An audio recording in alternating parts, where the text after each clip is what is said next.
पंचांग 7 सितंबर 2025 रविवार। आज का दिन है रविवार 7 सितंबर 2025। आज भाद्रपद माह की पूर्णिमा तिथि है, जिसे भाद्रपद शुक्ल पूर्णिमा भी कहा जाता है, जो रात 11:38 तक रहेगी। आज से ही हमारे पूर्वजों को समर्पित पितृपक्ष का आरंभ हो रहा है। आज का दिन इसलिए भी विशेष है क्योंकि आज ही साल का अंतिम चंद्र ग्रहण भी लगेगा, जिसका प्रभाव सभी राशि और जातकों पर पड़ेगा। आज के पंचांग के मुख्य बिंदु: तिथि भाद्रपद शुक्ल पूर्णिमा, नक्षत्र शतभिषा नक्षत्र, जो रात 9:41 तक रहेगा। योग सुकर्मा योग, जो सुबह 9:23 तक रहेगा। करण विष्टिकरण, जो दोपहर 12:40 तक रहेगा।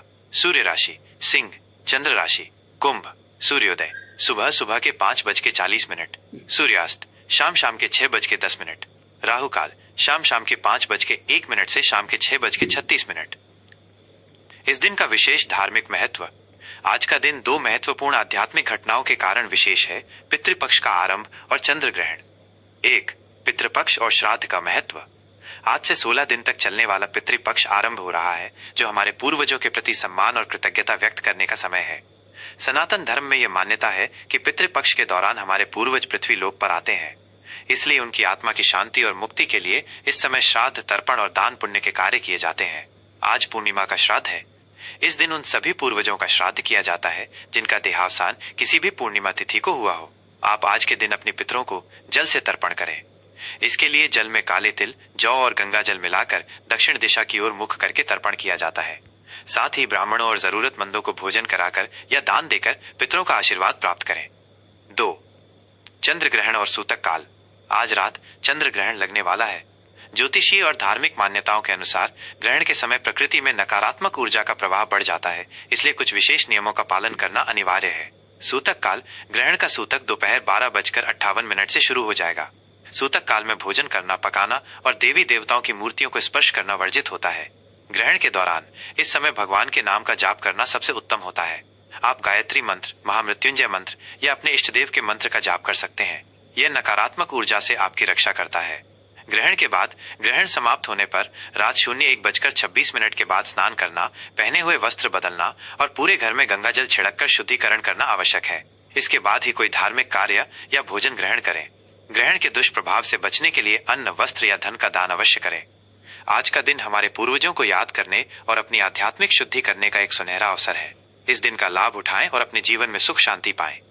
मकर राशि का राशिफल 7 सितंबर 2025 रविवार। नमस्कार। आज का दिन मकर राशि के जातकों के लिए धन, परिवार और वाणी का एक गहन और परिवर्तनकारी अनुभव लेकर आया है। आज भाद्रपद पूर्णिमा के साथ साथ एक चंद्र ग्रहण भी लग रहा है, जो सीधे आपकी राशि के द्वितीय भाव यानी धन और कुटुंब के स्थान को प्रभावित करेगा। यह ग्रह गोचर आपके जीवन में वित्तीय स्थिरता और पारिवारिक रिश्तों में बड़े बदलावों का संकेत दे रहा है। आज आपको अपने शब्दों और खर्चों पर अत्यधिक नियंत्रण रखने की आवश्यकता होगी। करियर और व्यवसाय। आज आपके कार्य क्षेत्र में कुछ अप्रत्याशित चुनौतियां सामने आ सकती हैं, जिसका सीधा संबंध आपके वित्तीय फैसलों से हो सकता है। द्वितीय भाव में चंद्र ग्रहण के कारण आपको धन से जुड़े मामलों पर बहुत ध्यान देना होगा। आपको सलाह दी जाती है कि आप कोई भी बड़ा व्यावसायिक निर्णय जल्दबाजी में न लें। अपनी योजनाओं को गोपनीय रखें और अपने काम पर ध्यान केंद्रित करें। आज किसी भी तरह के व्यावसायिक निवेश से बचें, क्योंकि ये जोखिम भरा हो सकता है। आपको अपने सहकर्मियों से बात करते समय बहुत स्पष्ट और ईमानदार रहना चाहिए। आर्थिक स्थिति। आर्थिक मामलों में आज का दिन आपको अत्यधिक सतर्क रहने की सलाह देता है। द्वितीय भाव में ग्रहण होने के कारण अचानक धन लाभ या हानि हो सकती है। आज आपकी आय में वृद्धि के अवसर मिल सकते हैं, लेकिन अचानक कोई बड़ा खर्च सामने आ सकता है, जिससे आपका बजट बिगड़ सकता है। आपको सलाह दी जाती है कि आज कोई भी बड़ा लेन देन न करें और अनावश्यक खर्चों पर पूरी तरह से नियंत्रण रखें। आज किसी भी तरह के जोखिम भरे निवेश से दूर रहें। अपनी वित्तीय स्थिति को स्थिर रखने पर ध्यान केंद्रित करें और भविष्य के लिए एक मजबूत बचत योजना बनाने पर विचार करें। स्वास्थ्य। आज का चंद्र ग्रहण आपके मानसिक और शारीरिक स्वास्थ्य दोनों पर गहरा प्रभाव डाल सकता है। वित्तीय तनाव और पारिवारिक मामलों की चिंता आपको बेचैनी और अनिद्रा दे सकती है। आज अपनी सेहत का विशेष ध्यान रखें। योग, ध्यान और संतुलित आहार से अपने मन और शरीर को शांत रखें। आज कोई भी जोखिम भरा कार्य करने से बचें। अपनी दिनचर्या में स्थिरता बनाए रखें और पर्याप्त आराम करें। रिश्ते और संबंध।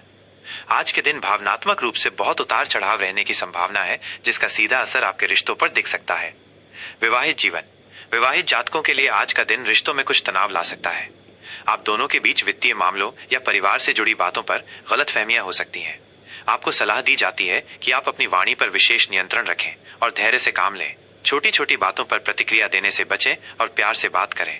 अपने जीवन साथी को समझने का प्रयास करें और मिलकर किसी भी समस्या का समाधान करें। अविवाहित और प्रेम संबंध। अविवाहित जातकों के लिए आज नए रिश्ते की शुरुआत करने के लिए समय अनुकूल नहीं है। यदि आप पहले से ही प्रेम संबंध में हैं, तो आपके और आपके साथी के बीच किसी बात को लेकर गलतफहमी या दूरी महसूस हो सकती है। धैर्य और समझदारी से काम लें। अपने साथी को समझने की कोशिश करें और किसी भी मुद्दे पर खुलकर बात करें। परिवार और वाणी। द्वितीय भाव परिवार और वाणी का होता है। आज आपके और आपके परिवार के सदस्यों के बीच किसी बात पर गलतफहमी हो सकती है। आपको सलाह दी जाती है कि आप अपनी वाणी पर विशेष नियंत्रण रखें। आज किसी भी कटु शब्द का प्रयोग न करें। परिवार के सदस्यों को शांत रहने के लिए प्रेरित करें। शुभ अंक, शुभ रंग और उपाय। शुभ अंक और रंग। आज के लिए आपका शुभ अंक 8 रहेगा। यह अंक आपकी राशि के स्वामी ग्रह शनि का है, जो न्याय और अनुशासन का प्रतीक है। आज आपका शुभ रंग गहरा नीला और काला है। ये रंग आपके आत्मविश्वास को बढ़ाएंगे और नकारात्मक ऊर्जा को दूर रखेंगे। उपाय। ग्रहण के अशुभ प्रभाव को कम करने के लिए कुछ विशेष उपाय करें। ग्रहण के दौरान और सूतक काल में शनिदेव के मंत्रों का जाप करना आपके लिए बहुत लाभकारी होगा। आप ओम शनि शनैश्चराय नमः का जाप कर सकते हैं। ग्रहण समाप्त होने पर स्नान करें और गरीबों या जरूरतमंदों को काले तिल, सरसों का तेल या लोहे का दान करें। घर में गंगा जल छिड़क कर शुद्धिकरण करें। आज के दिन धैर्य और संयम से काम लेना ही आपकी सबसे बड़ी ताकत होगी। भगवान शनिदेव और हनुमान जी का स्मरण करना आपके लिए शुभ रहेगा। जय श्री राम।